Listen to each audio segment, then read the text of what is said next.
Anselm Cross is one man who knows the true meaning of the adage, old is gold. After 25 years of turning old bottles and glasses into beautiful pieces, this venture was well worth it. Hi, I'm Anselm. I started this company about 25 years ago out of a necessity to basically to make molten glass. We were doing stained glass windows and wanted to reduce the price of importing the flat glass, and so I did a course on how to manipulate molten glass and found in doing that that there was a lot of other things that we could make with it, and we've learned on the job. I've had visiting experts come from time to time in the last couple decades to show us new tricks. Glass blowing is a very old craft. It's 2,000 years old. The techniques and the biology and the mechanics and the dance of it are the same since it was invented. There's no real huge technological innovations in, like, for example, in our computing story. And then was captivated by it. It's a magical thing. It's very challenging. It's very difficult to do. It's very beautiful. Glass is kind of magic stuff, both molten and solid, and so I like very much the refractivity of it. And obviously, when we were learning, the ugliest lump that we made was still kind of good looking. So the instant gratification part of it appealed to me. The process of converting these old bottles into beautiful pieces of art is long, and Anselm usually makes them according to their own needs and design, but at times the clients get their way and other times they don't. It's essentially a simple process because we recycle glass. We recycle because it's a no-brainer. It's cheaper to do that. You don't need quite so much temperature to melt glass that's already glass than you do to make glass from silica sand, soda ash, which are the basic raw materials. We source our glass from around the sort of Greater Nairobi area. Window glass is a popular one of mine, bottles, pretty much any kind of glass. I mean, I do sort it by either color or type, and when we have our mass of scrap glass we'll start in the evening. In the evening we'll throw that into the furnace, approximately 250 kilos of the stuff, a few wheelbarrows full.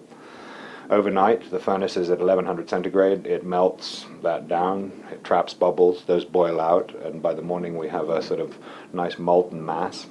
We're very much client based, but we're also material driven. There's a lot of limitations in working recycled glass. There's only so much you can do with it, and so quite a lot of the time my products will actually, in my opinion, design themselves. If I'm making a simple object, there's only so many ways you can do it. Having said that, there are clients, and this is since we began, who will come and they'll say, look, I've got this thing, I would like you to make something like it. And I accepted this really to the larger part because actually I regarded it as a way of learning more and as more of a challenge if we could try and fulfill this. Having done that now for 2 decades, I'm kind of pulling back a little bit because there are so many millions of products that we make and could possibly make that it's just physically impossible to do it all, so we have to kind of curate a little bit our designs down. So yes, if it's an old design of ours, I will try and replicate it. Within reason, I will try and do things for people, but one-off things. I had a guy call me this morning, he wants a sculpture of a black taxi, and I had to say no because the amount of time that I would have had to divert to that, it wouldn't have been cost effective because of the cost of opportunity cost in our production. In an industry where the players are few and far between, there are a myriad of challenges. Glass blowing it's tough. It's really tough to do. It's tough to learn. It's incredibly skill heavy. Doing it with recycled glass, you're adding another level of difficulty to that. And then you add the layers of doing business in Kenya, which has its own challenges. The large amounts of legislation that are required. Obviously, being a developing country, we have to sort of start trying to follow best practices and Western ideals, if you want, in workplace policies and eco-friendly policies and things like that. We don't just recycle glass, we recycle oil, we recycle packing material. I recycle quite a lot of my building material, I recycle a lot of my metal. My furnaces are made out of recycled materials. I basically want a sort of zero-sum waste product at the end of the day. We live on the edge of a very area of natural beauty, so just to be aware of that. This is a challenge. I get charged by NEMA for the privilege of recycling, and still then we struggle to find used oil, for example. That's a challenge. It's very much in demand.